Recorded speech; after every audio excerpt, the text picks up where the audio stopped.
Kemajuan teknologi kecerdasan artifisial atau AI yang kita rasakan belakangan ini ternyata terbukti sukses membantu berbagai aktivitas kehidupan. Apalagi baru-baru ini masyarakat dibuat terpukau dengan kehadiran sejumlah contoh kecerdasan artifisial yang tentu saja tanpa disadari menghadirkan kemudahan untuk melakukan berbagai hal. Nah, oleh karena itu kita perlu tahu apa itu sebenarnya yang disebut kecerdasan artifisial atau artificial intelligence dan sejumlah fungsinya dalam berbagai bidang, termasuk di dunia pendidikan. Lalu bagaimana perkembangan teknologi kecerdasan artifisial dan sejauh mana potensi dan ancamannya? Insight akan membahasnya bersama saya, Desi Anwar.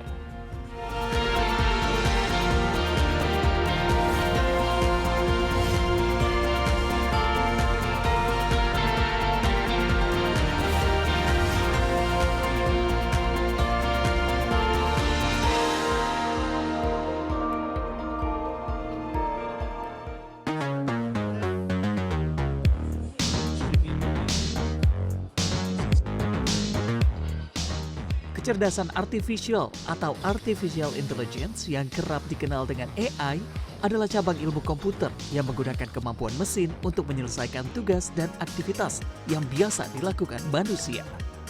AI mengumpulkan dan mengolah berbagai data yang diterimanya menjadi informasi berguna agar dapat menyelesaikan tugas yang diberikan.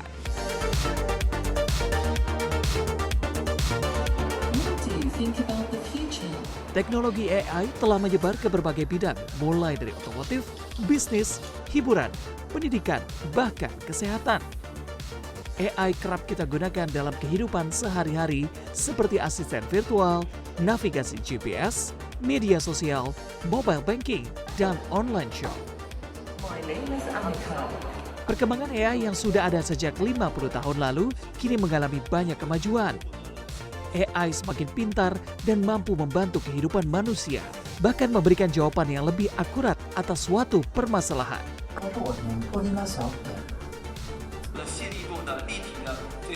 Kedepannya, AI akan terus berkembang dengan berbagai kemungkinan yang dapat terjadi, bahkan yang tidak ada dalam bayangan manusia. Banyak sekali contoh produk kecerdasan artifisial yang digunakan sehari-hari oleh kita semua. Seperti misalnya asisten virtual yang marak digunakan pelajar, mobile banking, serta platform transportasi dan berbelanja online. Nah, untuk membahas lebih mendalam mengenai kecerdasan artifisial atau artificial intelligence, di studio telah hadir Ketua Umum Korika, Kolaborasi Riset dan Inovasi Industri Kecerdasan Artifisial, Hamam Riza. Pak Hamam, apa kabar? Baik sekali, Iya. Desi. Mungkin kita kenal dulu ketika Pak Hamam itu di BPPT. Ya, sekarang sudah BRIN. Nah, ternyata ada kesibukan baru, ya Pak Hamam. Korika ini suatu wadah sekarang yang diketuai oleh Pak Hamam. Bisa cerita sedikit apa sih Korika itu dan kenapa dan apa relevansinya untuk sekarang ini adanya kolaborasi seperti ini?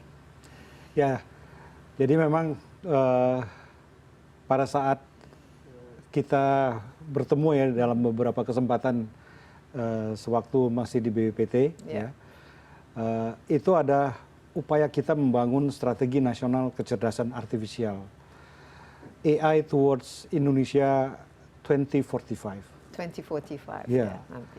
Kita 100 tahun soalnya. 100 tahun Indonesia.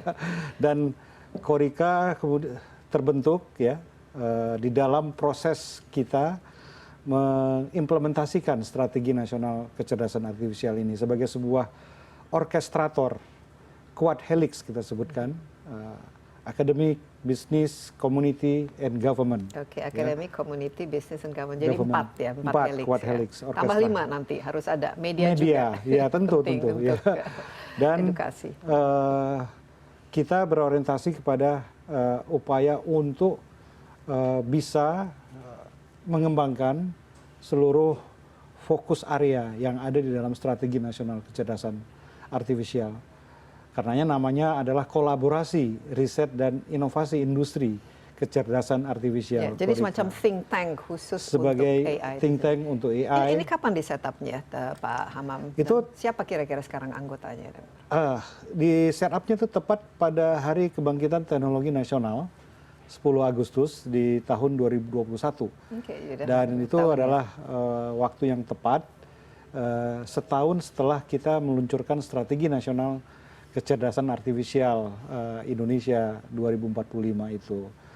Dan dalam perjalanannya Korika telah bisa menghadirkan ya para entusias, para pengembang baik dari sisi akademik maupun dari startup, dari komunitas dan dari lembaga-lembaga pemerintah yang memang berpikir bahwa AI ini memang akan menjadi future forward dari inovasi di berbagai bidang. Dan sekarang sangat-sangat marak dibicarakan bukan saja di Indonesia tapi di seluruh dunia. Kalau dari segi anggota yang menjadi bagian dari Korika sekarang ada berapa?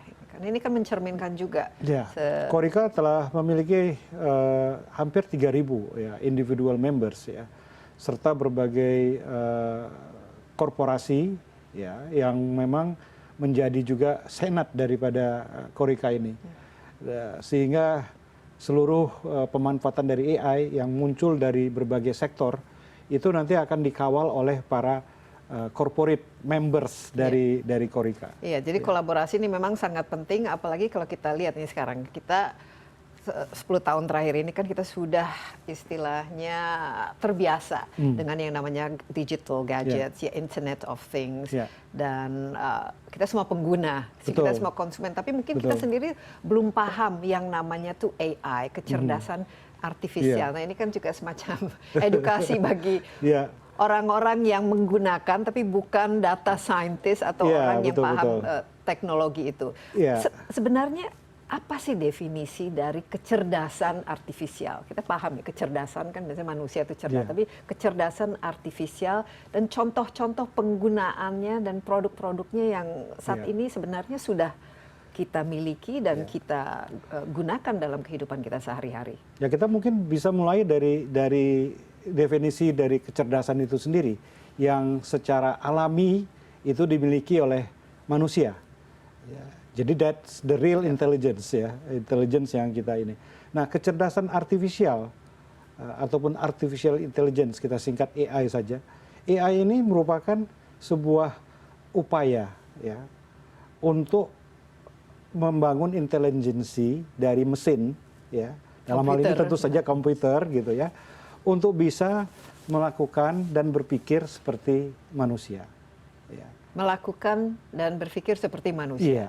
Dan dalam tentu itu. Tapi yang melakukannya adalah komputer. Adalah mesin, ya. Karenanya AI itu berkembang sudah cukup lama dari sejak tahun 56 gitu ya, mungkin pertama kali di istilah AI itu dikeluarkan oleh John McCarthy pada saat itu gitu, dan kemudian dia berkembang. Saya sendiri mengalami sebuah proses itu sendiri, bagaimana AI yang sejak awal dikembangkan berbasis pada knowledge base kita sebutnya itu, bahwa setiap rule, aturan seperti kita berbahasa ini harus kita ajarkan ke komputer, kita masukkan dalam bentuk program ke komputer ya. Jadi bagaimana komputer bekerja itu tergantung dengan program atau data yang manusia masukkan. Nah, bedanya dengan dalam perkembangannya ini? Dalam perkembangannya, kemudian AI ini setelah mengalami beberapa kali winter gitu ya, musim dingin terhadap winter, dengan metode yang baru yang disebut dengan penggunaan connectionist model ataupun neural network, jaringan saraf tiruan, itu kemudian bisa menghasilkan algoritma sehingga mesin komputer itu bisa belajar sendiri. Belajar sendiri? Iya, dengan data yang kita berikan. Inilah yang disebut dengan machine learning, pembelajaran mesin. Ya.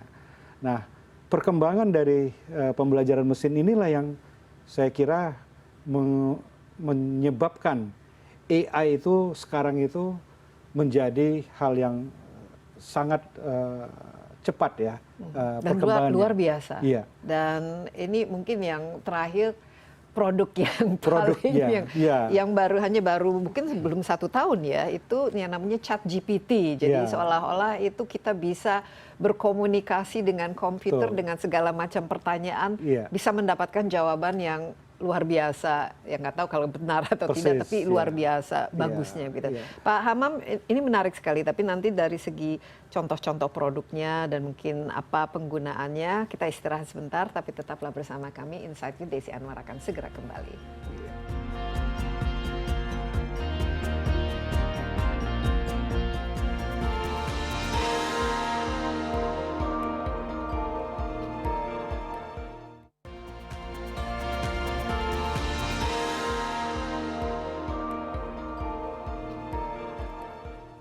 Masih bersama Insight with Desi Anwar, saya ditemani oleh Ketua Umum Korika, Hamam Riza. Korika adalah kolaborasi riset dan inovasi industri kecerdasan artifisial, dan kita melihat bahwa AI atau kecerdasan artifisial ini merupakan suatu bagian yang terkini ya dari perkembangan teknologi digital yang selama ini sudah cukup lama kita istilahnya alami ya, kita miliki. Kan, dari komputer, dan kemudian setelah itu ada internet, dan kemudian ada macam-macam lah social media, dan sekarang ada hal-hal yang berkaitan dengan kehidupan kita sehari-hari seperti belanja online, banking online, dan semua yang sifatnya online, ya, digital. Mungkin dari segi penggunaannya yang saat ini kita miliki, bentuk-bentuk produknya, dan kira-kira apa-apa saja manfaat dan benefitnya yang AI ini sudah kita rasakan. Ya, AI itu akan masuk ke dalam berbagai segi kehidupan kita. Ya, seperti tadi Desi sudah sampaikan, kita akan melihat AI itu ada di bidang kesehatan, akan melihat AI itu di bidang transportasi, pendidikan, pastilah di dalam pendidikan, di dalam manajemen, dan di dalam kita mengembangkan misalnya smart cities gitu ya. Ini semua akan berdampak ya dengan pemanfaatan dari AI use cases. Jadi kasus-kasus di mana AI itu memiliki peran yang besar gitu ya di dalam meningkatkan produktivitas, kreativitas, serta memberikan percepatan di dalam pencapaian target ataupun kegiatan kita. Dan mungkin bisa lebih akurat juga, Pak Mam, misalnya dalam melakukan pekerjaan, apalagi yang repetitif gitu, yang pekerjaan yang sebenarnya bisa kita replikasi gitu. Ya, jadi kita melihat bahwa AI ini akan menjadi virtual assistant dari banyak pelaku pekerja, begitu ya, sehingga dia bisa memberikan sebuah output yang akurat dan meningkatkan kualitas dari hasil pekerjaan manusia. Dan inilah yang saya kira menjadi sebuah pertanyaan bagi kita semua sekarang ini. Apakah akan terjadi AI menggantikan pekerjaan manusia? Yang menurut saya itu bukan menggantikan, ya, tetapi lebih kepada membantu manusia melakukan pekerjaannya. Jadi semacam tool yang membuat kita jauh lebih efisien. Ada yang mengatakan bahwa dulu kita kalau menghitung kan harus kita paham cara berhitung, tapi dengan menggunakan kalkulator kan tidak terlalu sulit untuk menghitung dalam jumlah yang besar. Nah, AI ini jadi manfaat yang paling, kita bicara manfaat dulu ya, karena kenapa kita ciptakan ini kan pasti untuk memudahkan kehidupan kita. Taruhlah dalam masalah kesehatan, apa yang kita bisa dapatkan manfaatnya kalau kita menggunakan AI untuk membantu misalnya para dokter untuk melakukan diagnosa atau memberikan treatment kesehatan begitu ya. Ya, seperti yang tadi saya sampaikan, AI adalah tools ya, perangkat yang bisa mengaugmentasi kemampuan manusia. Ya, sehingga kemudian apa yang dikerjakan oleh manusia itu lebih berkualitas, terlepas dari lebih berkualitas, mungkin bisa sebagian menghilangkan human error yang sering terjadi. Apalagi kalau manusia kan bisa capek, mereka jam kerjanya juga terbatas. Jadi kalau misalnya di bidang kesehatan ini, AI itu akan membantu pekerjaan dari dokter ataupun tenaga kesehatan. Ya, katakanlah kita ambil contoh radiolog, ya, radiolog yang sebenarnya melakukan analisa itu dari citra, ya, dari medical imaging, ya, misalnya hasil ronsen, Ya, X-ray kita lihat atau gambar. dari CT scan gitu. Nah, AI bisa membantu seorang radiolog untuk menganalisis, ya, dari citra tersebut dengan lebih cepat dan lebih akurat, sehingga kemudian dokternya akan merasa terbantukan untuk memberikan diagnosis Dengan cepat, tepat, dengan, akurat. iya, Mungkin. begitu. Dan dokternya bisa mungkin fokus ke hal yang lain. Iya, Misalnya. di mana ya dokter tentunya sebagai dalam konteks komunikasi dengan pasiennya gitu, ya, itu bisa menyampaikannya dengan lebih lugas, dengan lebih cerdas, Ya. mungkin, ya, di dalam penyampaian karena memang itu belum dimiliki kemampuan itu oleh AI itu sendiri. Iya, jadi AI kalau kita ini kan film-film science fiction itu kan selalu ini robot akan menggantikan kita karena mereka jauh lebih cepat, lebih cerdas, mereka karena komputer bisa berkomunikasi satu sama lain dengan Ya, begitu cepat. Jangan-jangan justru kita yang digantikan. Ya, itu Nah, ini kan itu concern. adalah ekstrim, ya. Coba ekstrim, kira-kira ya kalau ekstrim. kita bicara mengenai potensi dari yang negatifnya yang harus diwaspadai Ya. dengan adanya AI ini yang merambah ke seluruh bagian dari kehidupan kita. Ya, sekarang saja? ini kalau kita melihat apa resiko kita menggunakan sebuah generatif AI seperti ChatGPT, ya, Ya. di dalam dia memberikan respon terhadap apa yang kita tanyakan, begitu, ya. Nah, ada yang disebut dengan halusinasi, gitu, ya, bahwa dia berhalusinasi sehingga jawaban yang diberikan juga salah. Jadi bukannya tidak mungkin AI itu memberikan jawaban yang salah. Karena tergantung dengan data yang Dengan dataset yang diberikan pada saat sebuah mesin AI itu dilatih, ya, untuk menjawab ataupun untuk memberikan sebuah respon, Ya. terhadap apa yang kita inginkan. kecuali AI-nya sendiri nanti bisa belajar dari Ya, kesalahannya. ya. Dan kemudian juga menjadi salah satu yang harus kita perhatikan bahwa apakah dia adalah AI yang responsible, ya, responsible AI, explainable AI, artinya AI yang memang bisa dijelaskan kenapa dia memberikan sebuah jawaban gitu tanpa kita mengerti dari mana data-data yang diperoleh untuk memberikan jawaban tersebut. Iya. Nah, ini tentu juga memerlukan kehati-hatian, ya. Dan beberapa hal lain juga terkait dengan fungsinya, ya. Kalau misalnya di dalam pendidikan dikhawatirkan bahwa dengan adanya ChatGPT ini dunia pendidikan, Ya, nyontek saja ya, dari seperti bisa mengerjakan PR kegiatan dalam 3 plagiat menit. atau dan lain-lain, itu kan tentunya menjadi concern daripada dunia pendidikan kita. Tetapi kalau kita baca, ya, lebih lanjut, pendidikan itu akan sangat menguat, ya, kemampuan untuk memiliki personalized learning, sehingga setiap siswa itu bisa mempertajam kompetensinya atau memiliki pengetahuan yang lebih luas dengan dibantu oleh AI. Oke, kalau dari segi pekerjaan, nah ini saya sudah lihat misalnya ada AI yang di China misalnya. Ya. Dia menggantikan presenter pembawa berita misalnya. Jadi kira-kira yang paling gampang, ya, pekerjaan ataupun task yang bisa digantikan oleh AI sekarang ini apa saja, Pak Hamam? Ya, itu mungkin agak sulit kita menjawabnya, ya, saat ini, ya, karena tahapan AI saat ini itu belum sampai kepada artificial general intelligence. Artinya dia sudah memiliki kemampuan persis seperti kemampuan manusia. Wow. Ya, tapi untuk sebuah pekerjaan tertentu, ya, tentu saja AI itu bisa dilatih untuk melaksanakan jenis pekerjaan yang misalnya tertentu. akuntan gitu Ya, harus menganalisa akuntan, data, ya. ini bisa digantikan kan? Bisa dibantu dan digantikan oleh AI sekalipun, ya.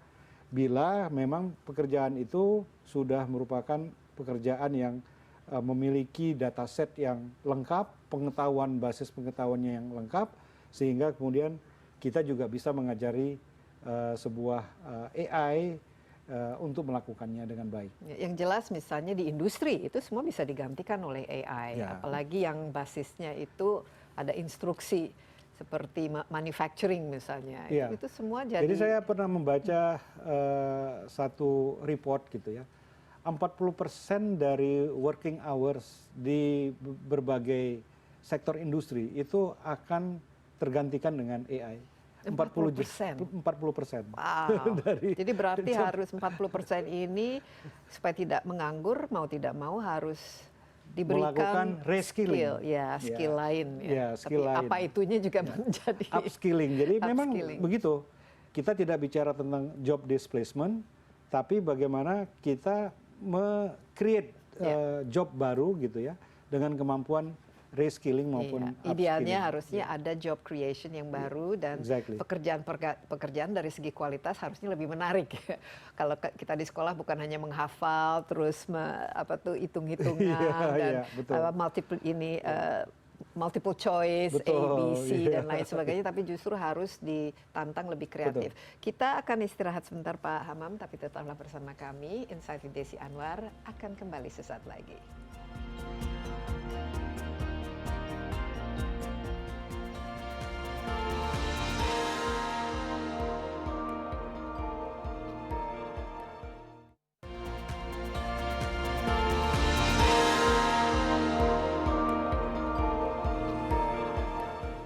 Masih bersama Insight with Desi Anwar, di studio ada Ketua Umum Korika Hamam Riza. Kita berbicara mengenai artificial intelligence, kecerdasan artifisial. Sejauh ini yang kita harapkan tentu saja hal-hal yang sifatnya positif ya. Tapi ada mungkin bukan ancaman, tapi kekhawatiran karena AI ini, dan ini sudah berlaku di berbagai macam industri tadi, bisa menggantikan 40% dari pekerjaan working hours atau jam kerja yang biasanya dilakukan oleh manusia itu sudah bisa digantikan oleh AI atau robot atau automation. Ini di Indonesia ini, kita bicara sekarang tentang Indonesia yang jumlah penduduknya sangat besar dan juga tingkat pendidikannya masih banyak yang harus diperbaiki dan jumlah pengangguran yang lebih tinggi. Ini kira-kira bagaimana ya kita harus menyikapi? Itu yang pertama, dan kedua penggunaannya juga. Kalau saya lihat ini kalau sudah masuk ke ranah yang digital itu kan ada masalah privacy, jadi identitas kita juga sudah bukan kita yang miliki, belum lagi penggunaan yang tidak etis tadi bisa saja digunakan untuk menipu dan lain sebagainya. Di Indonesia bagaimana, Pak Hamam? Apakah yang menjadi concern terhadap perkembangan AI? Ancaman itu pasti ada ya dengan adanya AI ini, tetapi itu kembali kepada bagaimana strategi kita untuk bisa tumbuh bersama AI ini ya. Karena saya kira AI itu akan menjadi salah satu pengungkit yang besar ya bagi ekonomi digitalnya Indonesia. Kalau kita berbicara tentang Indonesia 2045 ya, di mana kita menjadi negara nomor 5 golden years. In the golden years ya, terbesar di dunia dari sisi ekonomi. Tentunya ekonomi digital itu akan sangat menjadi faktor ya. Kita lihat selama COVID ini saja penggunaan dan ketergantungan kita terhadap teknologi itu luar biasa meningkat ya. Right. Nah, tentunya dengan jumlah tenaga kerja, apalagi kalau kita bicara tentang bonus demografi ya, yang akan kita nikmati ini sampai 2030.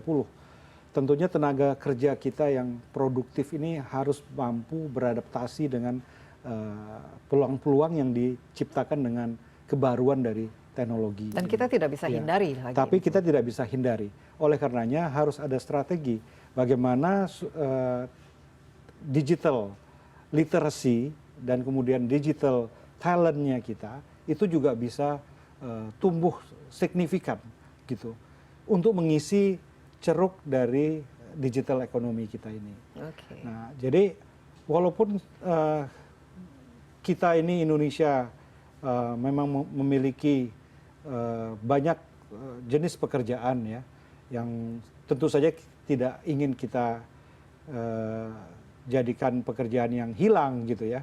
Tetapi bagaimana membuat pekerjaan-pekerjaan yang mungkin akan tersisihkan dengan adanya AI ini menjadi peluang baru untuk mentransformasikan pekerja-pekerja kita itu untuk bisa mengisi peluang kerja yang baru. Nah, dari Korika sendiri sebagai perancang strategi nasional ini, apa kira-kira prioritas yang harus dilakukan sekarang dan siapa yang harus menjadi leader dalam hal ini?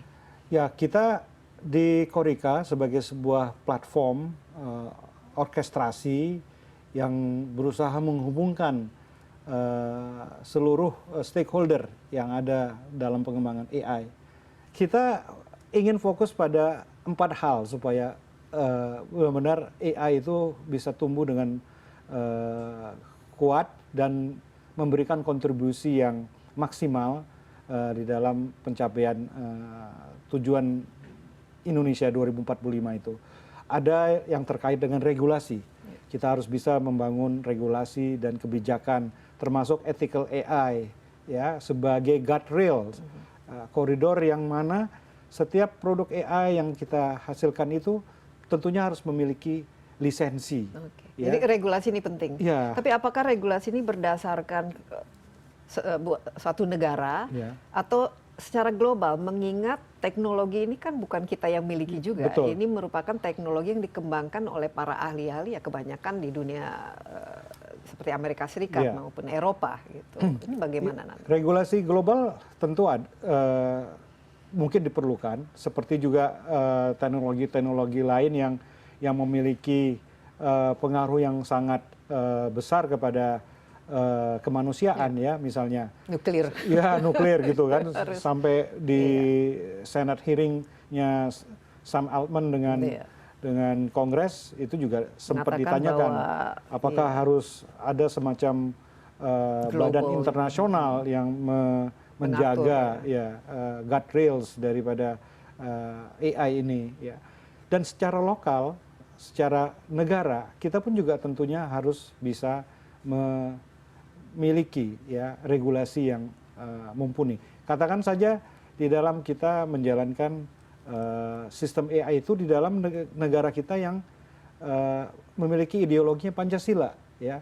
Jadi ada perbincangan ini sekarang ya, meskipun ada rekomendasi dari UNESCO yang disetujui oleh 193 negara tentang ethical AI, tentunya kita harus bisa menyelaraskannya dengan nilai-nilai kehidupannya berarti kita sendiri harus gitu. mampu mengembangkan AI versi Indonesia dengan data yang memang didapatkan dari Indonesia sebagai salah satu sumber daya alam kita. Karena kepintaran dari AI ini tergantung dengan data yang kita berikan kepada mesin learning tersebut. Itu tadi satu regulasi. Ya, satu regulasi.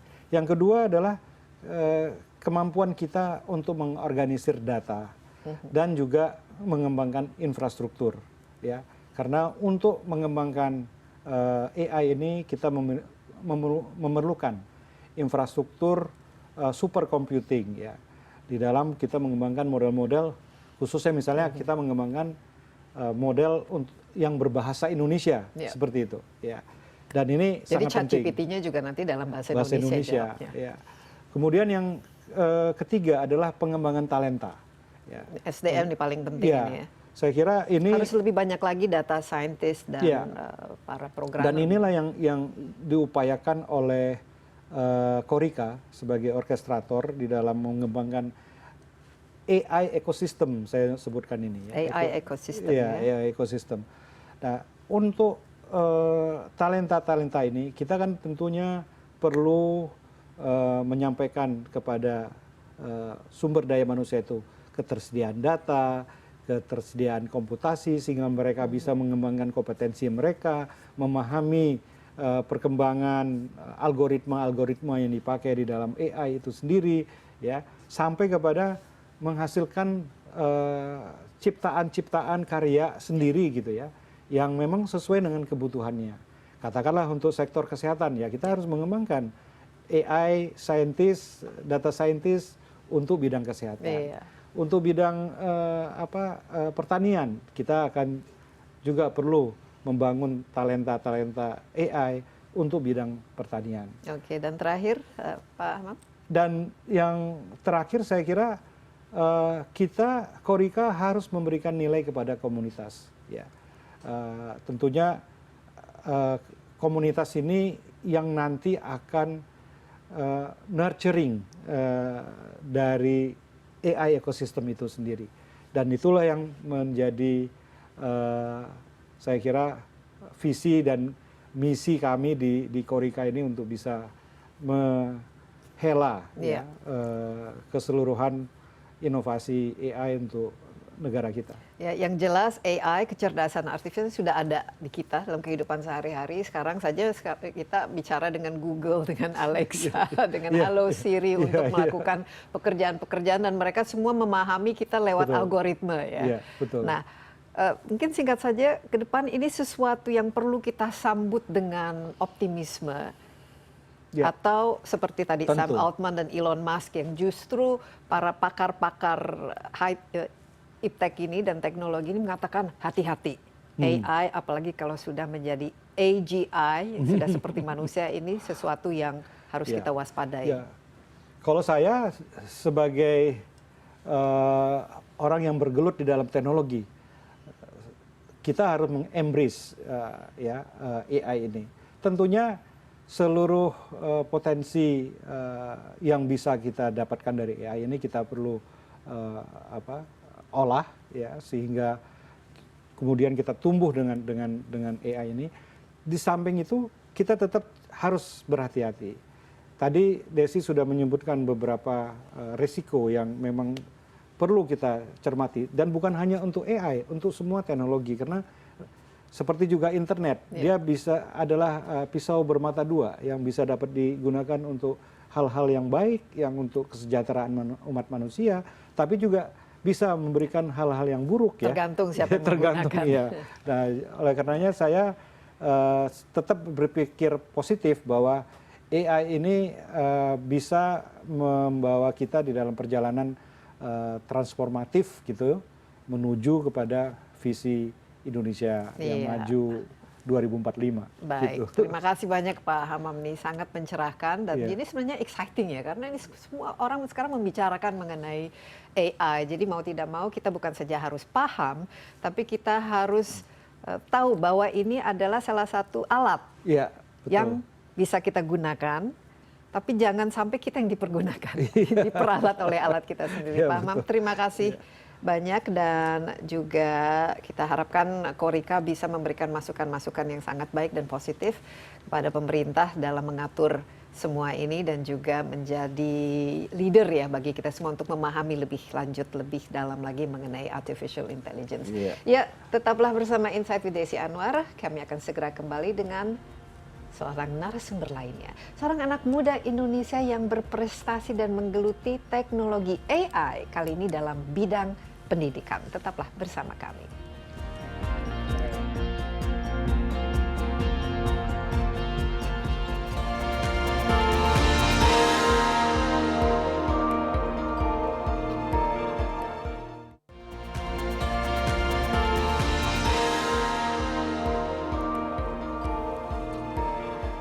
Kehadiran teknologi kecerdasan artifisial dengan fitur, fungsi, dan tampilan yang baru memang semakin berdampak pada banyak aspek kehidupan manusia, tidak terkecuali dalam dunia pendidikan.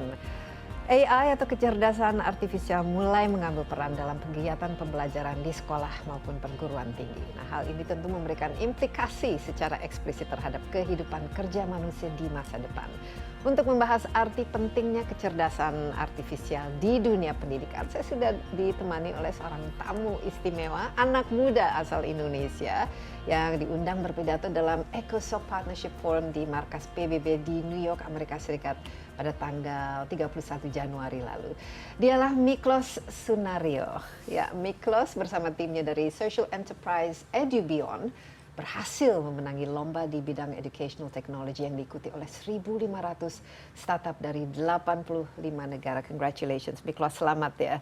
Dan Miklos ini sudah lama tinggal di Kanada, so I'm going to be asking him a question in English karena bahasa Indonesianya mungkin a little bit rusty at the moment. Okay, Miklos, just tell us a little bit about your background. How did you get involved in your startup, and also how did you get to be invited to speak at the UN, specifically talking about the importance of AI in education?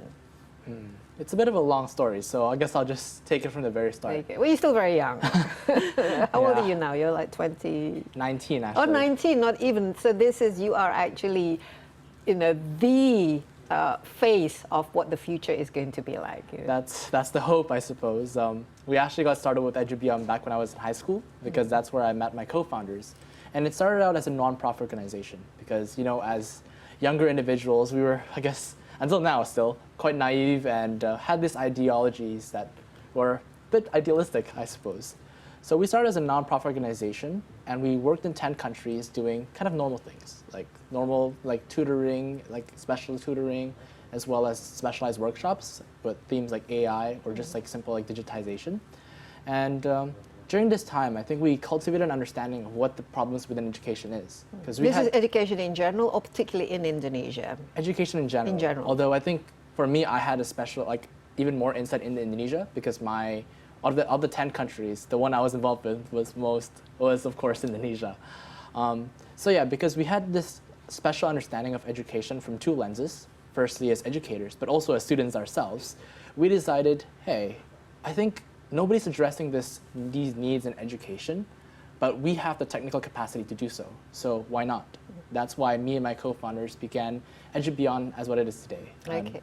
AI tech company. Well, so tell us how does it work, and what do you see as missing in education today that can be, improved by using AI? So I think there are 3 problems in total in education that are unaddressed to different extents. The first problem is that education is often boring. I say it as a student, it can be a bit dull at times, and it's not targeted towards student interest. So we cultivated AI tools that personalizes the learning experiences such that each student can learn what they want and how they want it. And also, this personalization is also customized for their abilities. So that's the first problem that we're solving. So you already have a product, We already have a product, yes. an app for it. Yep. What's it called? It's called EduBeyond. EduBeyond. It's on brand, yeah. Okay, and you can download this, and is it being used? It's being used in targeted user, for example, beta tests in mostly in the United States and Canada at the moment. But this summer actually is when I'm planning on scaling it in Indonesia. So if there are institutions out there looking for the future of education, here I am. No, it's great. And so what can this app do, for example, are we talking about kindergarten until high school, or Just everything, really. everything? Like, Tell us a little bit more about this. all right, sure. So there are 3 main applications of AI within our platform. Firstly, an AI that understands your strengths and weaknesses in each topic. Say, Ibu Desi, you might be learning calculus, and you're very good at calculus. Our AI will recognize the skill of yours and allow you to learn faster and deeper with harder questions and more difficult content. On the other hand, say you are struggling with statistics. Our AI will once again recognize that you're struggling with statistics and give you a lot more feedback, a lot more support, easier questions, and even teacher interaction. That's the first application. The second application is our AI understands the user's interest and is able to communicate with it in words that, communicate complex topics in words that you understand. So we've trained a specialized chatbot, trained on any curriculum that we receive, to package difficult topics like artificial intelligence, which I think today everyone's thinking wow, it's the future, it's difficult. But we can teach artificial intelligence in terms of simple things like soccer or badminton, because that's what's necessary for, I think, younger generations like us, right? And thirdly, everything that I told you, everything that the AI knows about a student, from their strengths, weaknesses, and interests in each topic, we package it to the teacher as education's most powerful analytical tool. Okay, so if a school uses it, of course the teacher needs to know about this. Precisely. So how does it work? Because you know, at the moment, if you have a chat GPT, someone doesn't have a chat GPT, and then the teacher says, oh, write an essay on the, you know, why the Roman Empire fell, or what's the history of Indonesia, and you can just ask a question to chat GPT and it'll give you a pretty good answer, right? So how does it work in terms of integrating it with the whole educational aspect of it? So it's this, there's no accusation of cheating, there's no accusation of being lazy, not thinking for yourself, and also just basically, you know, getting the full benefit of the educational process, as opposed to, you know, making shortcuts and getting somebody else to do your homework. I understand, Ibu Desi. That's a very valid concern. So what we've done actually is our AI features aren't our only features. We've packaged all of this in a one-stop solution learning management system as well. So anything a common learning management system like Canvas has, assignment submission, assignment creation, teacher-student communication, we have it all on one single platform, the EduBeyond platform. So basically everything the teacher needs to communicate with the students, and just like all those mechanisms you're talking about for students to submit things fairly and do things as teachers would, I guess, want them to, we have all of that. And I suppose on the chatbot side of things, there is a special way we've trained the chatbot, and it's in such a way that it won't allow the students to actually cheat of our chatbot, because it would be quite the problem, right? It's like, hey, we have this feature and students can use it, but it'll tell you all the answers. That's not what we're doing. That's not learning either. Exactly. What our chatbot does is it maximizes critical thinking. Like, it always asks students again, like, what they know, and based on what the user knows, gives it just the right amount of pushes that they can kind of fill out the rest of the puzzle themselves. Okay, wow. Sounds really, it sounds like a really breakthrough. So how many students are actually, or teachers or schools are at the moment currently accessing? Not too many, to be honest. Like, it's just, like I said, in the beta testing phase in the United States and Canada. So I think right now we have 4 schools under us with about the user base of total maybe, it's on average 800. So that's like 3,000-ish students. Okay. So that's the current number we're working Well, I mean, with. it's still at the beta stage. I mean, you're still young, and we're still learning about AI. So let's take a little break ya. Kita istirahat sebentar. Jangan kemana-mana dulu. Insight with Desi Anwar akan segera kembali.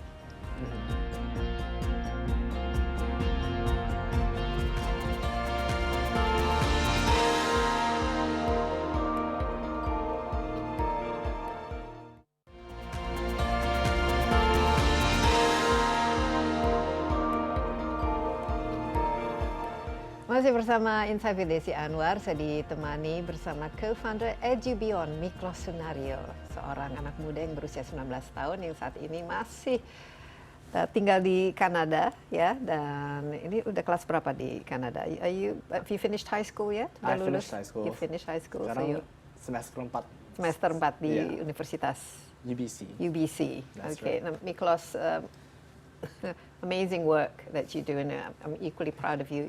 You're an Indonesian, and I think this is a good example of where, you know, talent such as yourself, we really should maximize it here in Indonesia. We, as you probably know, we also have our problems in education, and I think the more help we get, especially from young people such as yourself, in order to fix our education system, I think will be the better. But do you yourself, how far do you know about the problems of education, not just in general, but particularly in Indonesia, given it's such a huge country with, you know, huge gaps in educational quality and just the sheer challenge, not just in terms of the curriculum itself, but the qualities of the teachers? What do you see as you know, the main problems that can be fixed by some of your ideas?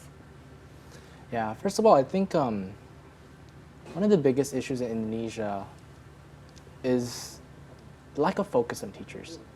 I think oftentimes when we think of education, we think that the solution comes in the forms of students, right? Like giving students better access to this, or giving students perhaps like a bit more resources here. And all of that is fair. And I think that's a very addressable, a very well addressed problem, like by a lot of other companies, like a lot of my contemporaries, really. But the problem comes in the fact that teachers often feel neglected, I think, by the education technology market, and that's why there's always been this divide. Well, I want to bridge that divide. I think if we make tools that are more specific to allowing teachers to flourish, And actually, this is my whole motto. Like EduBeyond's motto is humanizing education through AI, which I think Humanizing education through AI. Okay. and it's a bit of an oxymoron, right? You Because when think- you talk about AI, it's a whole thing. It's artificial. It's not human. Exactly. But what we do at EduBeyond, I think that's different to everyone else, is our focus is not to replace teachers, but to supercharge them. And how we do that is providing a suite of AI tools that allows teachers to do what they do best, the human element of education. And that's like interfacing with students, right? So we've designed tools that allows teachers to kind of focus on that. For example, we have AI content generation system as well as an AI auto assessment system. These two features create anything from tests and homeworks like for teachers with a click of a button. And Like, so you've already got these tools. Yes, Are it's they all- ready to? they're ready to be deployed. Okay. Now you're in Canada. Yeah, Shouldn't you be doing it here? I totally should, and I totally Did would you love plan to. to bring this vision to, basically help improve the educational system in Indonesia? Absolutely. I think if anything, it's actually my priority too. Like, there's only one reason I think that I've been doing it in the U.S. and Canada, and that's because I've had a lot more access, a lot more validation when it comes to some people supporting me. So they're very supportive. Yes, they're very supportive. I think the United Nations, for example, has supported me quite a bit. Some facets of the Canadian government, as well as a lot of corporations, including Samsung and MIT, as well as local universities like U of T, UBC, and even UC Berkeley. Yeah. But because I think MIT, the United States, Canada, they have more than enough, their fair share Totally. of, tech experts. You need to do this for Indonesia.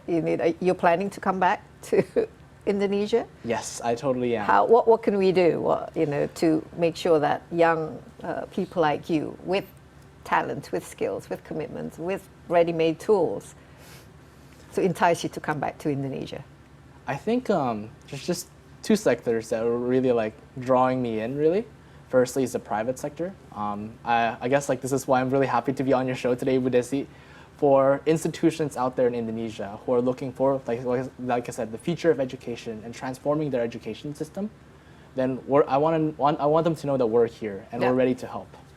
19 years old, Miklos, how many of you are there in your team with EduBeyond? Well, I have two co-founders, and I have about 7 tech devs and a couple people working in marketing as well as education Indonesians field. or a variety of? Variety. I have a couple of Indonesians in my team. so- Okay, what about things like enticing you, obviously? What kind of things would you need in order to facilitate you setting something up like this and helping the education industry and maybe the Ministry of Education even? Exactly, Because, we need a lot of help and ideas and creativity. That's precisely it, I think. Aside of the private sector, there's of course the much bigger and I think much more personal to me, the public sector. And to be honest, it's not a matter of lack of effort on my end. I actually would love to work with the Ministry of Education closely. But I think maybe because I'm very young or something, I'm 19 years old, maybe it's a matter of them thinking I'm not prepared or I'm not really worth their time or effort. I haven't received that investment of time that I've gotten elsewhere. So I think that's the other facet. It's firstly the private sector just knowing about me, and hopefully the public sector kind of acknowledging me and believing in what I can do for my country. Well, I mean, I believe in you, and I'm sure, I'm sure if we have, the people like you, young people with visionary ideas, with creativity, and with skills in order to create something like this. It's, Indonesia, I was talking to Pak Hamam from Korika, we have a target of 2045. We want to be Indonesia Emas. These are the kind of talents that we need to foster in Indonesia. So I hope you will contribute, in Indonesia, your country, as opposed to giving your ideas to the US and Canada. But tell me a little bit more about your sort of vision far ahead into the future, where AI can really make a difference when it comes to actually increasing the quality of education, particularly in Indonesia, where a lot of it is, exam-based, rote learning and memorizing and things like that. How can AI make children more creative, smarter, have better critical thinking, more analytical? I think I can use the analogy of how the calculator changed the education game. So actually, this is something Sam Altman said in a recent speech here in Indonesia.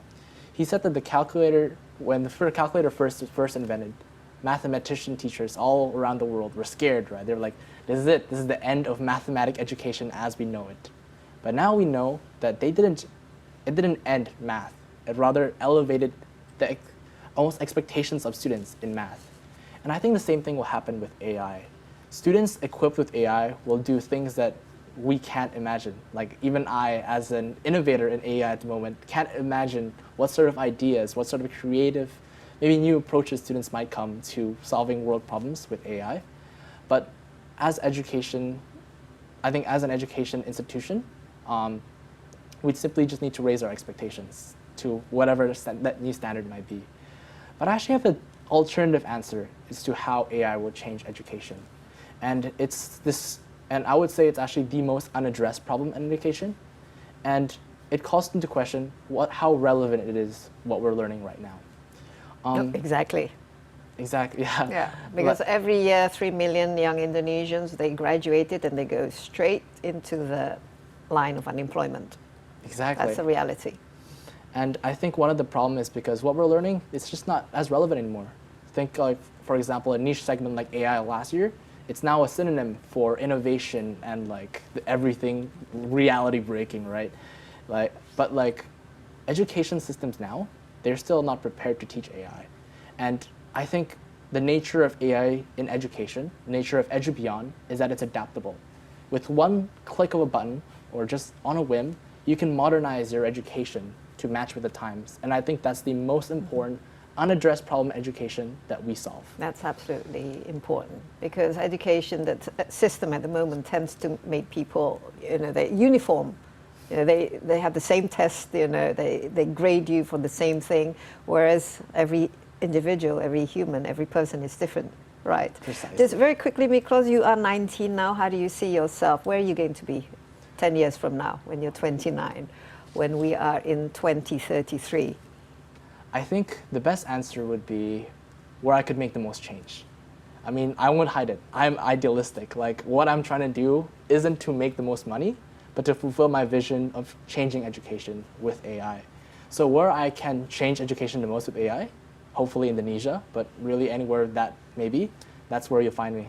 Okay, that's great. I mean, it's been such a great pleasure talking to you. And I said we have ambition to be Golden Indonesia 2045, and I think you should be here. You should make sure that you are there taking us to that dream of Indonesia being Gold Indonesia. That's what I Thank you hope very for too. much. Thank you so Miklos, much, Ibu. and good luck in your studies. And Thank hope you. to see more of you here in Indonesia.